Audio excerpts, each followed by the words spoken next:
Today we are bringing you a review of the Lenovo Y700. More precisely, it's the variant with AMD CPU and GPU as opposed to the standard Nvidia and Intel combo.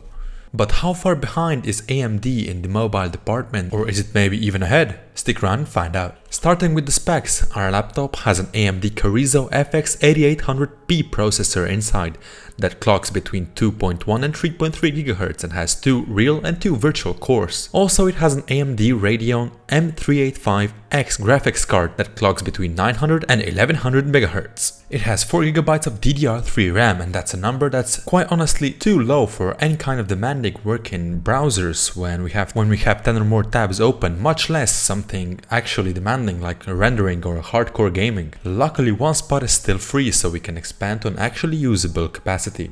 Inside there is a 1TB Western Digital hard drive that spins at 5400 RPM, and it's probably the reason behind the whole sluggish user experience while opening programs, loading games and booting up the computer. It's a fact that in a gamer laptop it would have made much more sense to include an SSD for an operating system, be it 32 GB, whatever. They could have done that on the free M.2 slot on the motherboard, although the reasoning behind the lack of an SSD is probably more economical than anything else. As far as connectivity goes, it supports full AC wireless and gigabit speeds through the wired connection, both going through the Realtek chips. The latter company's solutions also take care of the audio, ALC288, that is the gold standard and is included in most of the laptops currently available. I do have to highlight the sound output that two 2-watt speakers and one 3-watt low woofer give out. It is incredibly good. In this segment and also in the competitors that are like 2 or 3 times the price, there is no laptop that can match its output, be it in its loudness or the sound reproduction. Moving from sound to picture, the Lenovo Y700 has an LG IPS 1080p panel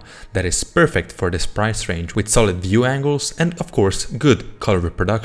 Above the screen there is a perfectly average 720p camera, so I don't want to lose too much runtime there. The average experience continues with the connectivity options that are completely standard.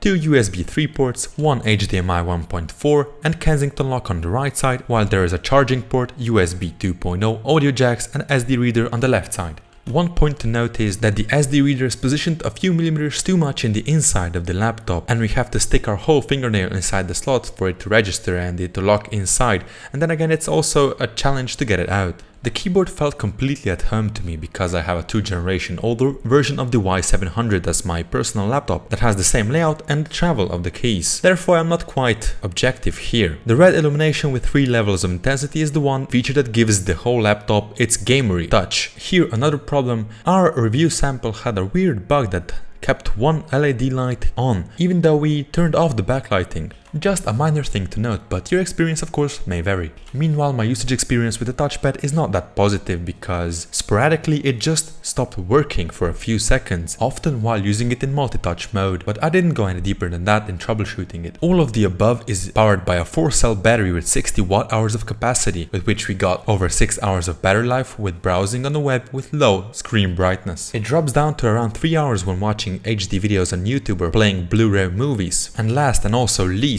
it has 1.5 hours of battery life while gaming that we do not recommend on the battery itself. Y700 measures 39 by 28 by 2.6 centimeters and weighs 2.6 kilograms. We could talk about the visual appeal of the laptop for hours on end, but I think that gamers prefer performance. With that in mind, we tested the product in a plethora of games and programs. All testing games were done with 180p at Ultra. There we had 24 FPS in Battlefield 4, 14 in Crysis, 17 in Fallout, 64 in League of Legends and 48 in Counter-Strike Global Offensive. With all tested games we had a regular occurrence of throttling. The CPU limited itself to 1500 MHz from the regular 3500, almost half the time while playing games. The graphics card also throttled, but more rarely. Therefore the benchmark numbers don't really represent the real state of the FPS when playing and not throttling, because we had a quite normal 100 FPS in League of Legends at max settings, but when team fighting it just drops down to low 20s and 10s, and that's not a game experience. On the other hand, Y700 is very quiet. It's silent while normal usage, and when in game they do turn on, but they are not registered by our ears. But it has to be said that I would much rather see a very loud laptop that would not throttle and would perform very loudly but consistently than to have a quiet laptop that plays like shit. In summary, AMD's laptop or mobile solutions are not meant for gamers or heavy users. We can only wait to see what the AMD's Zen architecture that is being released in the fall of 2016 is bringing to the table. Until then, I can only say that the Y700 is a solid laptop if you choose the Intel processor and Nvidia graphics card version, but I sincerely can't recommend the AMD configured product.